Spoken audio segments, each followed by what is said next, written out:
It still makes absolutely no sense that the 49ers would trade 3 first-round picks for Trey Lance and then give up on him before he's really had a chance to play and increase his value. I mean, that's the kind of thing NFL teams don't do, let alone good NFL teams like the 49ers. You'd almost think they were dysfunctional.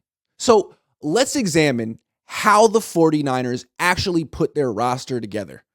Remember, John Lynch is the general manager, and he has control over the 49ers' 53-man roster.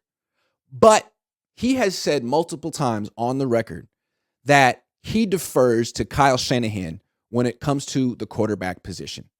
So in the draft, that's Kyle's call. And we've seen the 49ers trade up in the draft for quarterbacks twice since John Lynch and Kyle Shanahan have been here. First, they traded up in round 3 for C.J. Beathard. And second, they traded up in round 1 for Trey Lance. In each case, the move was made to appease Kyle Shanahan. In each case, the move was seen as a massive reach. I mean, C.J. Beathard in round 3, no one saw that coming. And Trey Lance with the 3rd pick, that was rich considering he'd played 1 season of college football at North Dakota State. Not a lot of other teams would have taken him at 3 or let alone trade up.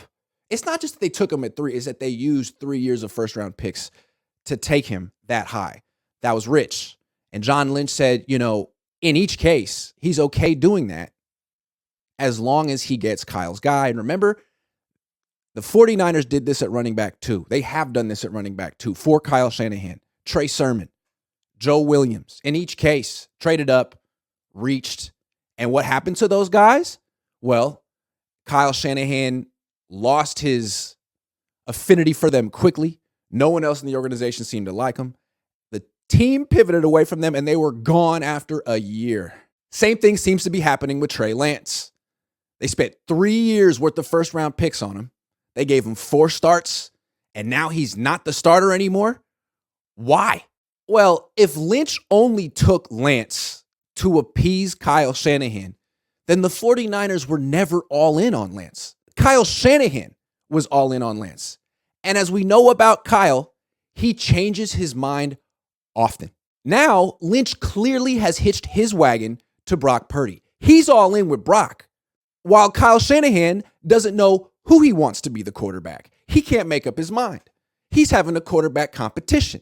He likes Trey and Sam Darnold and Brock Purdy. He can't decide what to do. He is the Hamlet of NFL head coaches. I picture John Lynch in his office with other members of the front office who presumably never wanted Trey Lance on the team to begin with. I picture them strategizing privately without Kyle Shanahan every day, putting together trade packages that they can bring to Kyle and say, hey, we got this. Can we trade Trey Lance for this? And Kyle Shanahan thinking about it, hemming and hawing, going back and forth. Is this how a championship organization operates, particularly at the most important position?